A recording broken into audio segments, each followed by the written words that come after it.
Hi everyone. সকালে উঠে রোজকার মতন আমন্ড খেয়ে নিয়ে চলে গিয়েছিলাম রান্নাঘরে অফিসে লাঞ্চ বানানোর জন্য। আজ লাঞ্চে নিয়েছি চিড়ের পোলাও। রেসিপিটা তোমাদের সাথে অন্য কোনো ভিডিওতে শেয়ার করে দেব।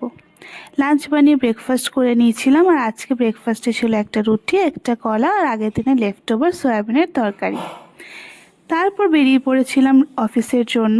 আর আজকে যাওয়ার সময় ওয়েদারটা খুব ভালোই ছিল, রোদ উঠেছিল। অফিসে পৌঁছে কাজ সেরে নিয়েছিলাম, দেন চলে গিয়েছিলাম লাঞ্চে। আর লাঞ্চে গিয়ে দেখি রোজকার মতো সেই একই টাইমে বৃষ্টি পড়ছে।